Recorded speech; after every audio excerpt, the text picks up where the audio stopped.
for Jesus to be angry with the Jews for not accepting him. He can't use, well, I haven't presented myself to you yet, because then he'll be admitting that he was presenting himself in the first place as a fraud. And if you present yourself as a fraud, then you disqualify for a later appearance, right? Once you're proven a criminal, you can't undo that.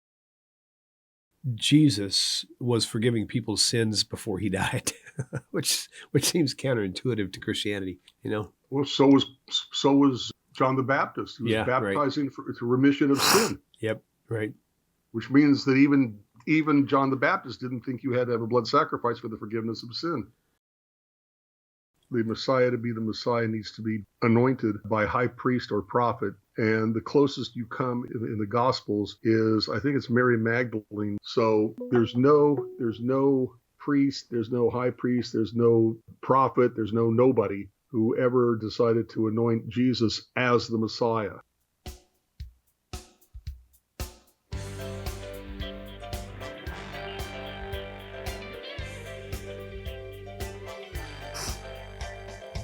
Welcome to TaNaCh Talk. I'm your host, William Hall, broadcasting live out of Kingsland, Texas.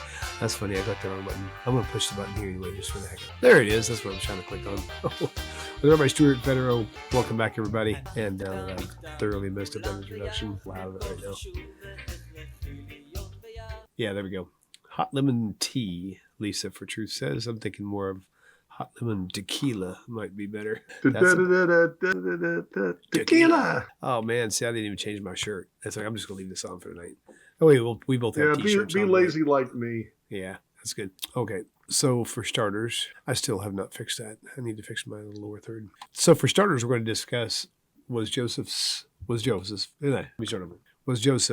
Jacob's son, a foreshadow of Jesus. More precisely, the idea that whenever Joseph became like the Prince of Egypt, whatever you want to call that role he was in, and he had his brothers there, he revealed himself. He presented himself to him deceitfully. I'll say that, and he knew it was deceitful too. But at the same time, his brothers didn't recognize him, and so there's one thought that's saying that the Christians believe and Messianics believe that whenever Jesus comes, Jesus's brothers, if you want to call us, called the people followers, Jesus followers won't recognize him either, and that until he reveals himself to them, and may sound kind of sensical, but it really has a nice ring to it for if you're a Christian trying to, grasp for a very last thread of survival. That does seem pretty fun to hold on to. So that's where we're headed right now.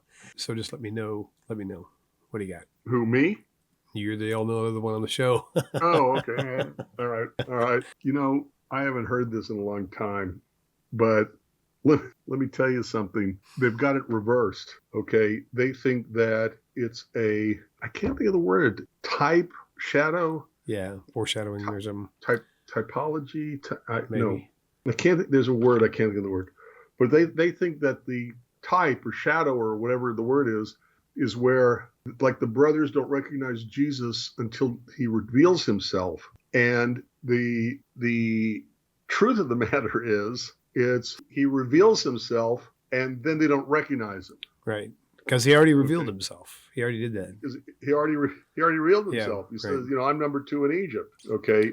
Why would they recognize Joseph completely out of context? So the first thing is, come on. Have you ever, somebody comes up to you and introduces themselves to you, and William, you might have been singing with them or to them, or saw them and talked to them in the audience and had a long conversation with them, and the next day you see them and you have no idea who they are because it's out of the context. Yeah, right. So like Joseph's brothers didn't recognize Joseph because Joseph was out of context, okay? When Christians say that Jesus revealed himself, we do not recognize him because he's out of context. What's the context? How do we know who the Messiah is? Trace his lineage back through his human father. Oh, wait, Jesus didn't have a human father. Back through King Solomon to King David. Wait a minute, through Solomon. According to Luke, Jesus is a descendant of, what's his name? Joseph. No. Oh. Well, yeah, Joseph, but down to where they get the lineage. The half brother of Solomon. I can't think of his name all of a sudden. He is not supposed to be from the house of Shealtiel, whose father was Jeconiah, whose father was Jehoiakim. Nathan, thank you, Christo. I couldn't think of the name, but lo and behold, in Matthew and Luke, he is a descendant. They specifically cite them as being an ancestor. So the Messiah is supposed to be able to fulfill certain prophecies, and that is the context in which we are supposed to find him. But Jesus didn't fulfill any of the prophecies, and all the main ones that Jews know the real Messiah will fulfill when he comes, Christians put off to the future in terms of a second coming, proving that Christians know that Jesus did not fulfill all the requirements, or else there wouldn't have to be a second coming, even in their own explanation. Jesus didn't do this, second coming. Jesus didn't do that, second coming. So they clearly know he didn't do what he was supposed to do. So Jesus reveals himself out of the context, and that's why he gets rejected. What prophecies? Come on, everybody knows these things. Nation shall not lift up sword against nation, neither shall they learn war anymore. No idolatry, absence of famine, universal recognition that our God is God. Just all the laundry list of all the things the real Messiah will do when the real Messiah comes, second coming. So the context in which Nathan is the half-brother of Solomon, and that's the context in which we are to recognize the real Messiah. So when Jesus reveals himself, the context is completely off because he didn't fulfill the requirements. He didn't fulfill the prophecies. He didn't do what the real Messiah will do when the real Messiah comes, second coming. It's almost like the Abbott and Costello routine. Third base, second coming. So when they want to make it so that Jesus is like Joseph, we can say the same thing. Joseph was not recognized because he's completely out of context. Jesus was not recognized because he's completely out of context. Now, what was the did Redleaf ever explain what he meant? Reformulation of my exegesis question. I agree with most of the text criticism by the rabbis of the Greek Testament, yet their approach to the Hebrew Testament seems literal. Did you finish the topic on the first one? Yes, I believe I did, because we can both say, Jews and Christians each can say, that Jesus revealing himself was like Joseph. When Joseph reveals himself, he said, he's like number 2 in the world, and they didn't recognize him a few times. Well, Jesus, because the context was wrong, the Jewish community isn't going to recognize him because he's not the Messiah. So, you can put it on its ear and do exactly the same thing. Again, I've said this again and again. Everybody is free to take any verse in the Hebrew scriptures and interpret it any way they want to. And all you can do is say, I agree with your interpretation, or I disagree with your interpretation, because that's your interpretation. Yeah. What's really wild too is for Jesus to be angry with the Jews for not accepting him, right? He can't use, I haven't presented myself to you yet, because then he'll be admitting that he was presenting himself in the first place as a fraud. And if you present yourself as a fraud, then you disqualify for a later appearance, right? Once you're proven a criminal, you can't undo that, So right. So there's that. Okay. There is that, isn't there? I mean, these Christians come up with these things, these types, shadows, whatever, and they think they're so clever and so insightful, but we can do the same thing, turn them on their ear and, give another explanation, another interpretation of the very same facts using their technique of shadow and type. Yep. Okay, so I do have a topic I want to go on to. We did this probably 6 months ago, but we need to go where we have new viewers, new subscribers. If we say that, there's no human sacrifice for sin, then why did King David's son have to die instead of him for his sin? It's very important, because that is a really huge, that was probably my big problem I had with the idea when I first was encountering counter-missionaries, because I was thinking, you guys don't know what you're talking about, because this clearly happened with David and his son. So look at David as if, whatever the case may be. His son died, innocent son, died for the sins of David. That's what it looks like. So fair enough. Let's just go there. Remind me of the name of the son. The son that died? Yeah. Is he ever named? That's just easy find. 2 Samuel, and I can't remember where it is. Just give me a second. I don't think so. Maybe he was. I don't know. Oh, okay. I've never thought about that. So 2 Samuel 12, I think. Okay. Yep. All right. Oh, Nathan was the prophet. 2 Samuel 12:13. Yeah, Nathan the prophet. Okay, that makes more sense now. Right. 2 Samuel 12:13. David pulls the stunt. Uriah, the wife of Bathsheba, and he dies in battle as David set it up. And in this chapter, Nathan the prophet comes to David and rebukes him with the analogy of the sheep. Okay, and this is where you get the line where the prophet Nathan says to David, "You are the man." Okay, so David, and watch this carefully, David immediately recognizes the fact that he has sinned. So verse 13, and David said to Nathan, "I have sinned against the Eternal." And Nathan said to David, "The Eternal has put away your sin. You shall not die. However, because by this deed you have given great occasion to the enemies of the Eternal to blaspheme, the child also that is born unto you shall surely die." So what's going on? And you have to follow this very carefully. David repents of his sin. He admits to it. He feels sorry for it. Not going to do it again. And what is the response of God expressed through the prophet Nathan? Okay, you've messed up. There are repercussions to your sin, but you are forgiven for that sin because you repented. Now, where in the text does it say that the child died not as a result of the sin of King David, but explicitly the death of the child is dying for the sin of David, meaning that he took away the sin, that because the child died, the sin was no longer a sin. He was purified from his sin. So David repents from his sin. God forgives them for the sin, but there are still repercussions because of the child. So it is tantamount to the following, sort of. Maybe not the best of analogy, but in movies, soldiers are standing around and then someone as a joke throws out a hand grenade and everybody scatters, but one of the soldiers jumps on the hand grenade to save the lives of his buddies. He sacrifices himself. So does that mean that when the soldier died for his buddies, that his death took away their sin? Where does that come in? Okay.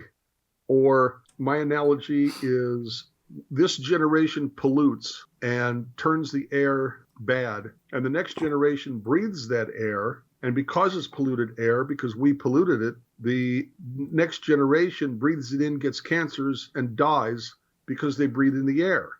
Does their death take away our sin from having polluted the earth? No. They died as a result of our sin. They did not die to save us from our sin. Their death did not take away our sin. They justify. We're not justified, to use the Christian term, the Christian concept. We're not justified because they died. The biblical text explicitly says that David is forgiven. He's not going to die because he sinned, because he repented of his sin. Know you've done something wrong. Feel sorry for the fact you've done something wrong. Make amends as best you can, and don't do it again when given the opportunity. That's the basic repentance. Okay, that's, like Yom Kippur 101 or something. So, and the text explicitly says, okay, that David was forgiven by God for doing this with Uriah. And by the way, what he did is wrong. What he did was a sin. He caused the death of Uriah, but he is not the one who killed him, who murdered him. Okay, he's culpable for it. Don't misunderstand me. But he's not the one who pulled it wasn't trigger. He's not the one who used the knife, used the sword, used the whatever, the lance, whatever. Okay, he's still guilty for it. Yeah. Okay, but he's like, one step back or whatever. So you're right. I mean, it says why in verse 14. Literally says because, not because he's going to redeem your sin, or it says because by this deed you have given a great occasion to the enemies of the Lord to blaspheme. Yeah, in other words, you've got this child born out of sin, okay, and every time they see the child, it's going to be scandalous. It's a scandal for David and Bathsheba, and basically they get rid of the child, okay, and David prays and he does all these things, hoping that God will change his mind, But as soon as the baby's gone, David gets up and goes on about his life. But in terms of his deed that led to the child dying, okay, he repented of it. He was forgiven for it. Nathan said it to David, the Eternal has put away your sin. You shall not die. So, people always say that anybody who dies and other people's lives get saved, oh, Jesus, that's not the issue. The issue isn't. The issue is, does the death of one human take away the guilt for having committed sins by some other human? And we have verse upon verse upon verse scattered throughout the entirety of the TaNaCh where no man can die for someone else's sin. Deuteronomy 24:16, Exodus 32, and Ezekiel 18, Psalm 49. So, all right, are we going to do red leaf? Let me check where. I think that got answered, I guess. Christo said a good point, and I think you might have said the same thing. David was forgiven before the child died. That's what he said repeatedly. Yeah. But it brings up a point, too. Somebody mentioned in chat, was it earlier today? I'm sorry, what? That in chat, somebody mentioned today that it was interesting how Jesus was forgiving people's sins before he died, which seems counterintuitive to Christianity, Well, so was John the Baptist. He was baptizing for remission of sin. Yep, right. Which means that even John the Baptist didn't think you had to have a blood sacrifice for the forgiveness of sin. Because it never says that he demanded a blood sacrifice after they came up out of his baptismal waters. Christo, again, David did commit adultery with another man's wife. David did have him killed in battle. Well, technically, I think she wasn't his wife, because for him to go away in battle, don't they have to get a certificate of divorce? Yes, there is the commentary that reminds us that in order not to become a aguna, a woman who can't remarry because they're not sure what happened to her husband, they got to have proof of death before, otherwise she becomes an adulteress. Like David having sexual relations with Bathsheba, before the husband died in battle, which is what happened. So in order for that not to happen, according to the tradition, they technically divorced when the men went off to battle so that there wouldn't be an issue if they died or couldn't be found, or the body, got carried off into slavery or who knows what. Redleaf, here's my response to your issue about exegesis. I'm not sure where you're expecting to hear it, but that is more likely in sermons and in sermonic material, not necessarily in discussions of what the text means. Exegesis is more how the text is used, mainly to teach moral lessons, I think is what you're talking about. So the context in which, if you're listening to sermons, you might hear a lot more exegesis, but I don't think you're going to hear much exegesis. What I think you're talking about in context of these YouTubes, in context of these, discussions about comparative religion and Christianity and counter-missionary and B'nai Noach and all that. So if I understand what you're looking for, I think that you're looking for love in all the wrong places. So I will say that Christianity makes claims, however, that Judaism does not. And that claim is that their New Testament is inerrant. There's no flaws. It's God breathed every word of it. That's where the problem is. We don't say that about TaNaCh, but Christians say that about the New Testament. So therefore, if we're going to do some more comparing, like unfair comparing of the two, TaNaCh versus New Testament, you have to understand that there's a lot of different approaches between the two. So there's no need for us to explain anything because we never claimed it to begin with. You know what I mean? So that's just another thought. See, what people, unless they study the commentaries, which they really need to, okay, what they need to understand is that when a rabbi makes a comment about something in the text, it's because there's something in the text, for lack of a better term, that bothers him. Abraham and Isaac walk off to go towards Mount Moriah, where Abraham is going to sacrifice his son. Okay, what did they talk about? Where did they go? How did they know? Did Isaac ever understand what was going to happen to him? Okay, what was their discussion about? What happened along the way? The text doesn't say. So one form of commentary are going to be filling in those kind of blanks, because problem might be too strong of a word, but there's something about the text that requires an explanation. And I think that, which is where exegesis would come in, which is more commentary. But exegesis is usually used as a tool to teach moral, ethical lessons, I believe, to teach something about the text that applies to our modern world, to our lives as we're living it. So you're gonna have to go to sermonic material for that, I think. I don't think you're going to find much of that unless there's an element of the video where they're using it for that purpose. I just don't think you're going to find that much exegesis in these, certainly not formal exegesis, in these videos. Yeah. Okay, let's take this caller. Caller, you're live on the air. Please tell us your name, where you're calling from. I'm calling from New York. Shalom. You said you're calling from New York? Yes. What's your name? Shalom. Yeshua. Yeshua. How interesting. Go forward. What's up? You got a question? First of all, how are you all doing today? Doing Thank fair. God. How are you? I'm blessed. I'm well. Is this about Jesus Christ, Yeshua, or the Mashiach? What is this between the three? Okay, so we'll give you a good explanation on that. Thank you for your call. Thank you, brother. Why? Have you tuned into our show before? Well, I've watched you guys. I love TaNaCh talk. Nice. I love the Torah.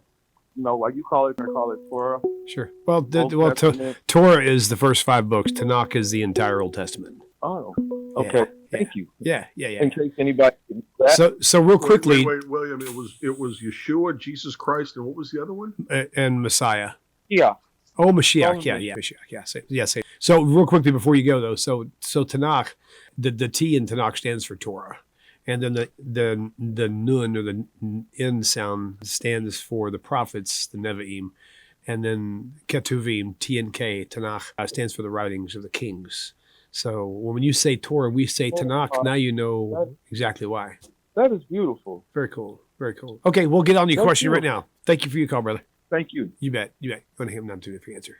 Okay. So somebody just called. Dwayne just called in. I couldn't answer your call. Dwayne, call back while we're discussing this topic, and I'll answer you and put you on hold. Sorry, the only way I could get it off screen was to hang up. I apologize for that. Okay, Rabbi, go ahead and take it away. All right. Well, you're dealing with words in English and words in Hebrew, and if I understand his question correctly, that's really the difference. People say Yeshua, okay, but the first syllable is a long A, yay, Yeshua. Yeshua is the mispronunciation of the word Yeshua or Yeshua, but it's long A, and it's the modern misrepresentation of what Christians think Jesus was called in order to make Jesus look more Jewish by using a Hebrew name. But the area in which he lived, the language he was most likely speaking was Aramaic, and the form of Aramaic, it would have been pronounced Yeshu or Yeshu. The ayin when spelled would be there, but it wouldn't be pronounced. The second name, Jesus Christ, is from the Greek, okay? Greek into English for the word Jesus. Actually, it goes through a whole bunch of steps, but be that as it may. But calling Jesus Christ is saying that Jesus was the Messiah. So you're starting out with a Christian notion that Jesus was the Christ, that Jesus was the Messiah. Christ is Greek for the word Messiah, for the word anointed. By saying Jesus Christ, Jews should never call Jesus Christ. That's saying that he's the Messiah inadvertently. Okay. And his third word was Mashiach. Mashiach is the original Hebrew, which means anointed. Rocks were anointed, priests were anointed, kings were anointed. To be anointed means to have oil poured over your head as a symbolic way of saying that God has chosen whatever's having oil poured over it for a specific purpose. So kings would be anointed as king. You know, the high priest would be anointed as high priest, or the priests would be anointed as priests. God picked them to be a priest. It's like, what's the word? Not graduating ceremony, but installation ceremony, so to speak. They're being installed, so to speak, as king, prophet. You know, when they built an altar, they would anoint the rocks. So all of these were messiahs, but the concept that he's talking about is the Messiah. Now we're talking about, you know, biblical interpretations and definitions of who the Messiah is going to be and what's he going to do when he gets here. So Yeshua, bad pronunciation of Yeshua. The name Yeshua is in the Hebrew scriptures. Look at it. You'll see there Tseri, the two dots laying down in the biblical passages. Jesus Christ is another name for Jesus, but they're saying that Jesus is the Christ. And Moshiach, or Messiah. Messiah is the English of the word Moshiach. The word Moshiach, it means anointed one, Mashach, to anoint, and Christ is the Greek for the word Moshiach or Messiah, anointed one, somebody anointed. But the implication is the Messiah when we use the word Moshiach and when Christians use the word Christ. So I hope that answered his question. I figured out what was going on earlier. I had, many of you know that I've been having issues with live shows with this little humming white noise in the background. And I think it's because one of my channels went out on my board. So I switched channels today. So the buttons I was pushing to mute wasn't muting because I was pushing them on the wrong channel. I found that out. I'm trying to fix that now, like marking it and taping it off and stuff, so I don't make that mistake again. Rabbi, we have got our next question in line. So we have Alex on the phone. Alex, you are live on the air. Go ahead and present your question to Rabbi. If you have found this channel helpful and this has blessed you or your family members in helping bring you out of idolatry, I would love to have your support. Please consider donating to this channel directly. That would be pretty awesome. Donations can be done through PayPal, Patreon, or through snail mail. The links to all are added in the video description below. You can also click this link and it will take you straight to my website with a donate button, which leads you right through PayPal. Thank you once again for your kindness and consideration for supporting this work. Blessings for you, your family, and your home. Shalom. Alex on the phone. Alex, you are live on the air. Go ahead and present your question to Rabbi. So, Rabbi, first off, thank you for taking the question and hope you're doing wonderful. And the question is, who anointed, because I'm not familiar with their story, who anointed JC? And then if that's the case, doesn't it require a prophet? And if so, isn't there, like, the Moshe Rabbeinu had actually a jar, and then that transitioned out and went to a horn? So where did they get the oil from if that oil is, necessary to come from that lineage of the prophets, at least from what I can understand? Can you help me with that question? You are absolutely correct. Alex, why don't you go ahead and hang up now? I'm going to free up the phone lines, and you can tune in for Rabbi's answer. Thank you. Okay, Rabbi, go ahead. He's absolutely correct.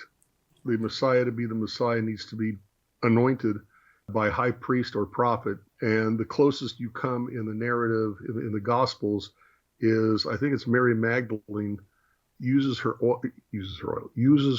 hair to rub oil into Jesus's feet, I think. Remember, we're talking desert. We're talking Middle East weather. We're talking sweat. We're talking sandals, which allow sand and dirt and everything else to get inside the shoe. So and you'll see this in other places, by the way, in the biblical narrative, where people's feet are washed as a way to soothe their traveling, as a way to, give them a little respite and a little R&R. So there's no priest, there's no high priest, there's no prophet, there's no nobody who ever decided to anoint Jesus as the Messiah.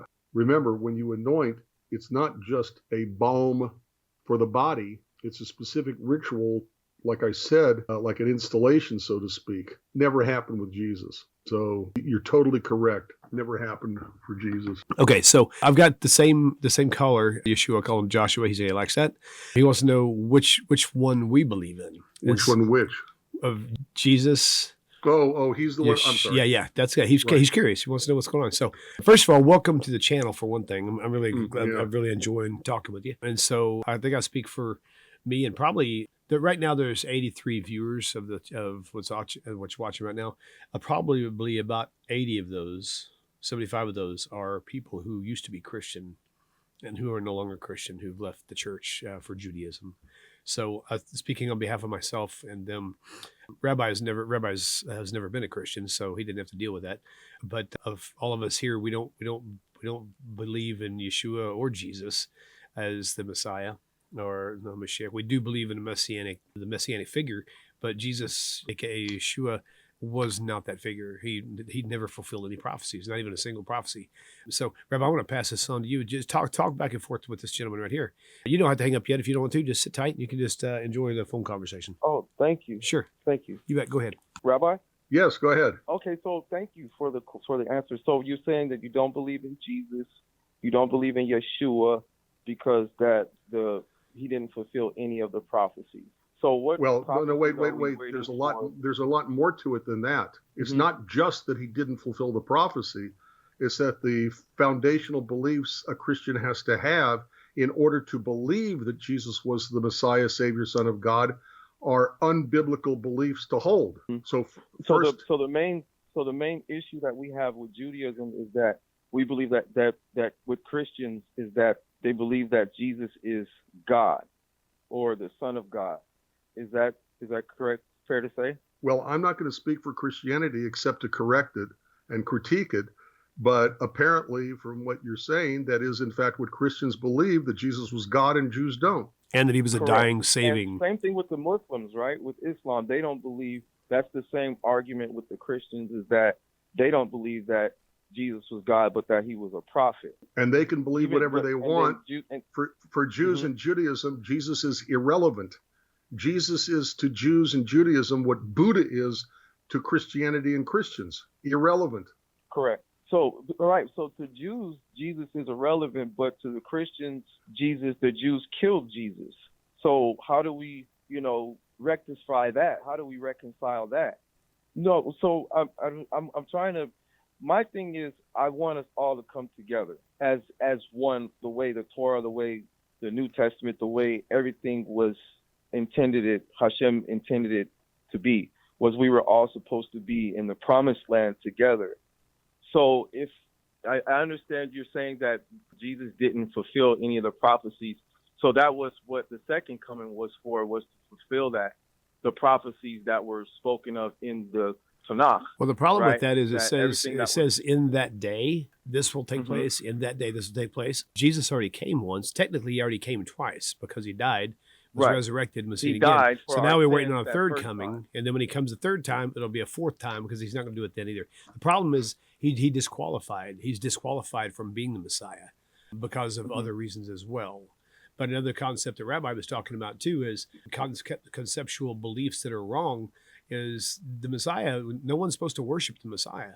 No one's going to bow the knee to the Messiah in the sense of the way Christianity says.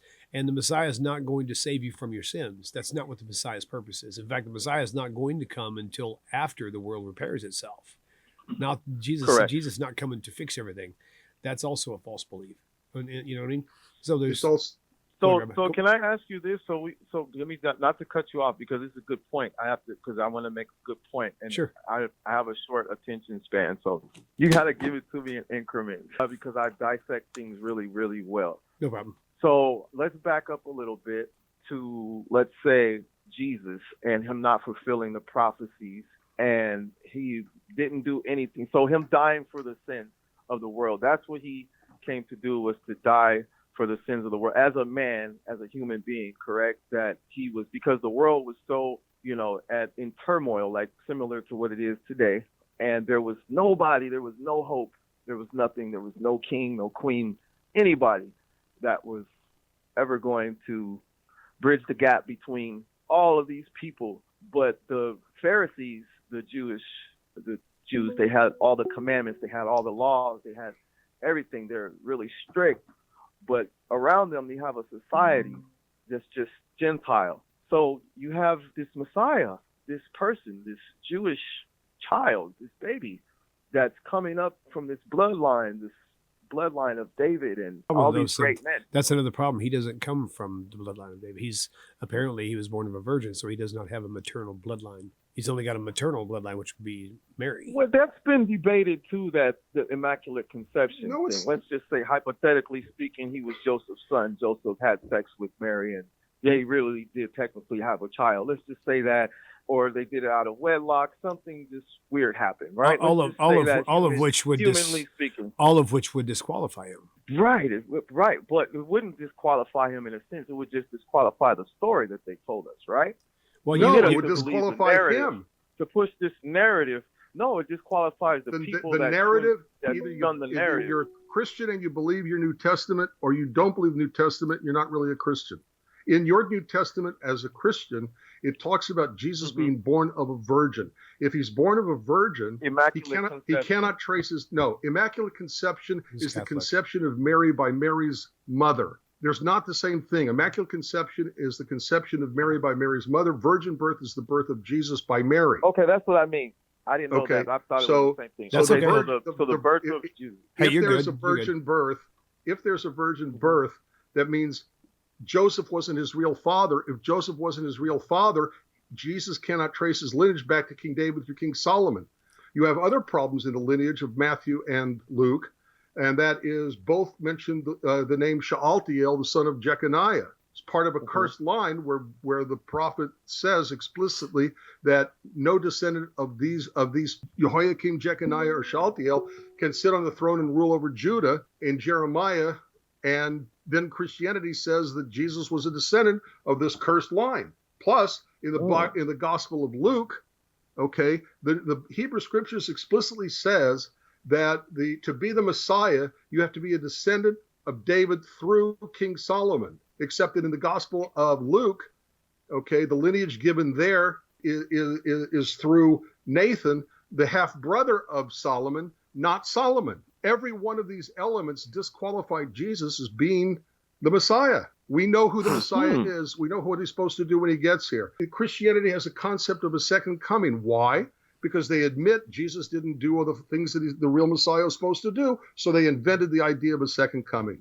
But more than any of this, the reason why Jews reject the idea of Jesus being the Messiah, Son of God, Savior, whatever, is the foundational beliefs of Christianity are unbiblical. No one else can die for your sin. It explicitly says that in Deuteronomy chapter 24, verse 16.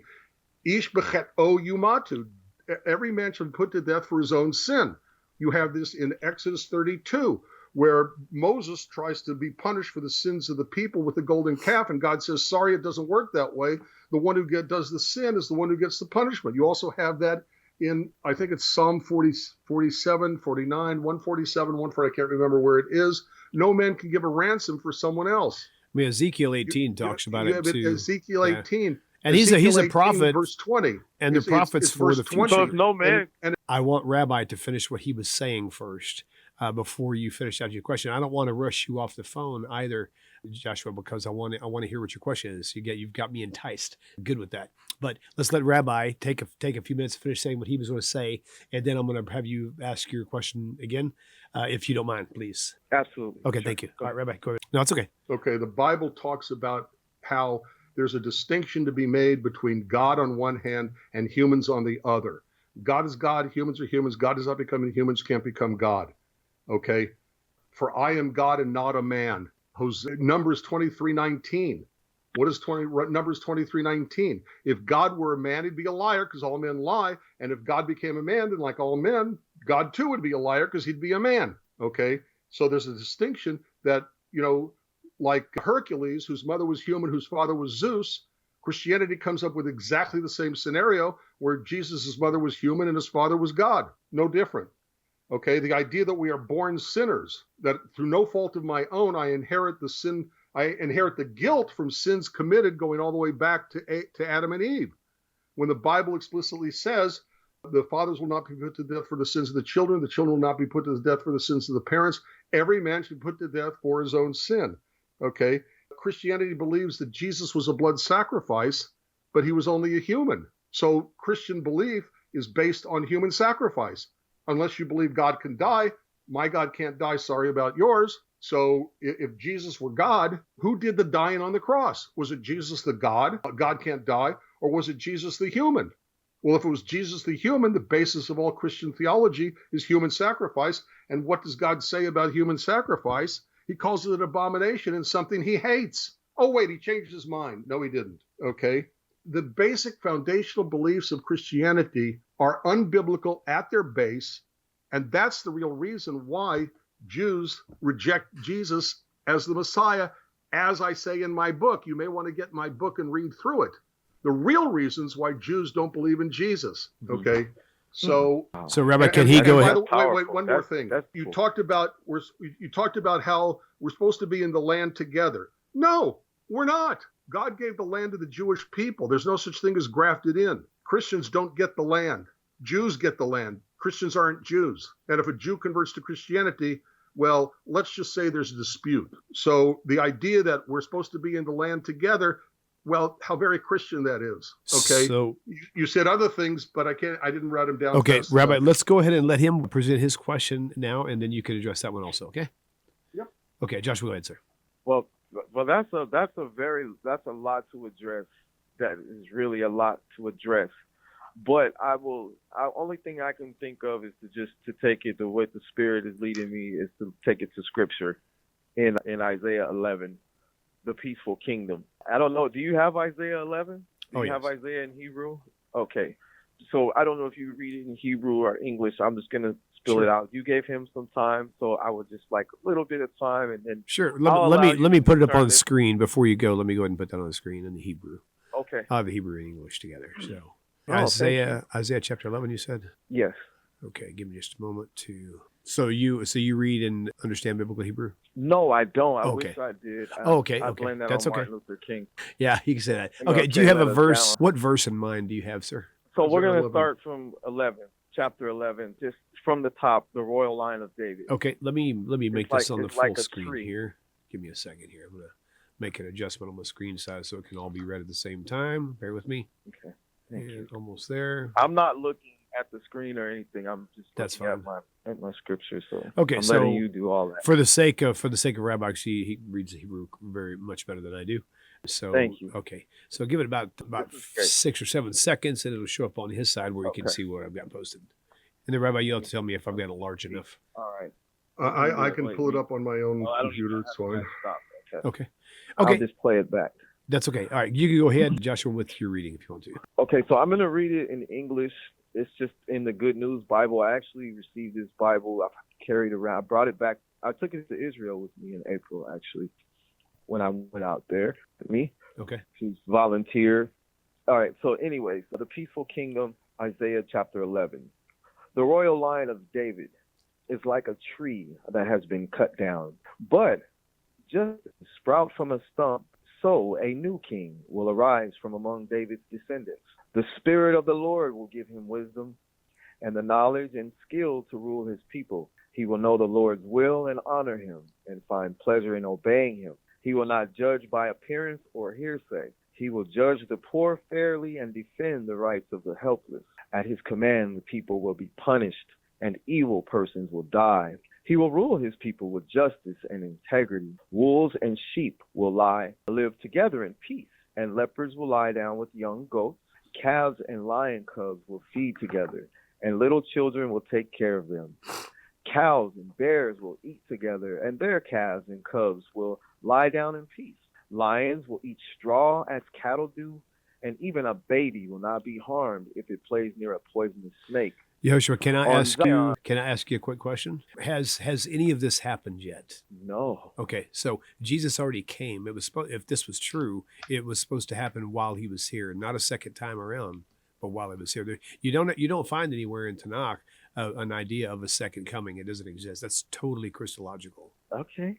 Right. So this hasn't happened yet. His second. Oh, hold on, wait. Let me get this. Let me interject. Sure. Get this thought out because this is great. This is good. So this revelation just stunned me. So his second coming. So if his first coming, when he came, he died for the Christians, because the Christians are all about faith, right? So faith, believing in what you don't believe, don't see. They base everything on faith. So we have to have faith to believe in the Messiah, right? We believe in the Messiah. Actually, no. Wait. So Judaism. Hey, Joshua, I need to. I'm gonna mute you just for a second, because this is something. I'm not writing down all your points. You just said something that is actually not true. Okay, the Messiah, first of all, is not going to be worshipped. It's not going to require faith, because it says all will know him from the least to the greatest. They will know. There won't be any faith necessary. They'll know. It's kind of like now, everybody in America knows for a fact that Donald Trump won the election, right? And this is fixed to happen. It's not something we have to believe and hope for or have faith in. We know my chair. I don't have faith in my chair. I know my chair will hold me up. So you're presenting a lot of things in your statements that is completely Christian, that is not found in the TaNaCh. And for us to be able to have a fruitful conversation, you and I have to, all three of us have to agree that the TaNaCh can be true and the New Testament not true, but the opposite cannot be. The New Testament being true and the TaNaCh not true. That's not possible, because the New Testament is based everything on TaNaCh. So if you and I can't agree to that right now, then we're kind of spinning our wheels, and this is not really going to be a very fruitful experience. And so I'm not trying to be rude, just trying to be fair. Does that make sense? Did you mute me? Yeah, I did. No, you understand. Look, okay, see, the thing is, we agree. We're on the same page here, but we're having a dialogue not just for us. We have to remember that there's other people that are going to do. And there's people that are trying to get answers. So did you, when I muted you, did you hear anything I said? When I muted you, did you hear anything I said? Yeah, you said about the Old Testament and the New Testament, one doing away with the other. Either we believe in one and not the other, or one, so. But you have to understand they're both interchangeable. There's a New Testament and there's that's also false. Jeremiah 31:31 clearly states that the new covenant that the God will make won't be with Christians. It's very clear. So again, you're stating things that are you're stating things. But what are you saying? Where are you saying? Look up Jeremiah. Look up Jeremiah 31:31 if you have your Bible in front of you. Okay, I have it. Okay. Now I know what the response is. Look, I was raised Christian, man. My dad was a pastor. I'm not Christian. My dad, you're Messianic, right? I'm converting to Judaism, actually. That's why. No, you're not. So you said Jeremiah 31 what? 31. It starts at 29, 31, I believe. 31. Yeah, But you can't 31:29. You have to let me speak as well. It's 2 against 1. I will, but I have to you have to understand something though. If you're here's the thing, Yehoshua. Okay, so I muted you again. I'm sorry, but I can't let you continuously talk if everything you're saying is false, because this is my show. Pardon the expression, but I should have the right to govern how the show goes, and I only want to discuss things that are true, and you want the stage to read a whole lot of falsified things without giving me a chance to respond along the way. I understand how frustrating that is for you, because no one likes being interrupted. But again, I'm telling you, and I had somebody else say this on my show one time, and it wasn't my thoughts, but I do agree with it, and it sounds sarcastic, but if you want a platform, start your own show. That's not what my point is. My point is right now, everything that you stated so far, it's all false. There's no truth to it at all. And so you're wanting me to let you speak and tell us what we all already know what Christianity thinks, because most people on our channel used to be Christian and have left Christianity, because we already know what you're presenting. Now, you say you're not Christian, but if you believe in the Yeshua of the New Testament, you're a Christian. You just it's a different package, right? You can't convert to Judaism honestly by then, because if you deny Jesus according to the New Testament, if you deny him in front of a based in, right, just so you can get your conversion, then Jesus said, if you deny me, then I'll deny you before my Father which is in heaven. So you can't even do that. So if you did decide to convert to Judaism and denied Jesus, aka Yeshua, as the Messiah, then you forfeit your salvation right then and there, because you denied him publicly. So you can't do that either. So you see what I'm saying? Every single thing that you're saying is actually falling apart. It looks like he hung up, so I'm going to go and let that. I'm going to let that ride. So if you're still watching, you need to go back and watch the video. I'll have it edited probably here in a week or so. Watch the video and listen to the areas where I was talking when I muted your microphone, because I know you kept talking and you weren't hearing what I was saying. You didn't know I had you muted. Again, not trying to be rude, just trying to let you see what's going on here. Okay. So Rabbi, would you, if you want to put on some closing thoughts on that particular discussion? He can convert to real Judaism is to lie to the Jews. Right. Either he's lying to a rabbi, or he's lying to a Beit Din. He's lying to a Jewish synagogue. Most likely, he is being lied to by the Messianic Christians who pretend to be Jews, and they're saying, oh, we'll convert you to Judaism, but they're converting him to just this Judaized, fetishized form of Christianity as Jewish. Right. Where it's not Jesus, it's Yeshua. It's not Mary, it's Miriam. It's not, the same typical Messianic stuff. Okay, and unless he's being dishonest, he's not converting to Judaism. He's converting to a Judaized form of Christianity. Right. Yeah, that's true. So Rabbi, before we go, let's hold up your book again. Both of them, not just the one. If you don't mind. Okay, sure. Always.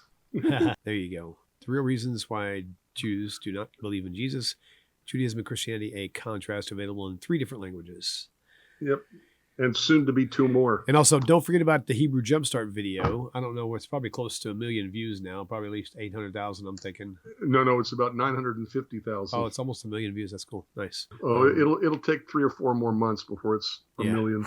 That's cool. But it's heading there. It is cool. If you guys would like to contribute to this channel, please do so by going to the website. Let's see. Oh, yeah, by the way, I was kind of scanning chat while I was talking. 936,000. Sean Watson, yeah, I totally agree. I do believe that Joshua had a lot of his stuff pre-planned out. I don't think he was as ignorant to the Christian belief as he was portraying as bait to get me to speak more, or Rabbi to speak more. But either way, I definitely invite him back on again to discuss things further. I'll just be more, I'll have my notepad handy this time. So anyway, TaNaCh.com, there's a donate button there. You can just, if you go to the website, that you'll see that donate button about right up underneath my picture. You can go there, or you can go to patreon.com or just use snail mail. But thank you all for your time. And also, if you guys really love this sweet man right here on your screen, he is now officially retired without benefits, which means he's living off of his retirement to buy the groceries now. So if you want to, he's got a PayPal set up at his on HebrewJumpstart.com. You can go there. And if you would like to donate, throw him a few bones, that would probably be greatly appreciated, I'm certain, by him. Yeah, well, it would also be greatly appreciated by William Hull to donate to the TaNaCh Talk. Yes. And there we go. And to him, very true. You know, which is probably more important right now. Well, thank you all, Rabbi. Much love to you. Don't hang up. You and I'll chat for a few minutes after we're done. Thanks, everybody. Absolutely. Peace. Shalom. Shalom, my dear friends. Hope this message finds you well. If you like the way this channel is going and the channel has been a blessing to you, please consider supporting the channel by going to the website, TaNaChTalk.com, TaNaChTalk.com. Thank you once again for your time and for supporting TaNaCh Talk. Shalom.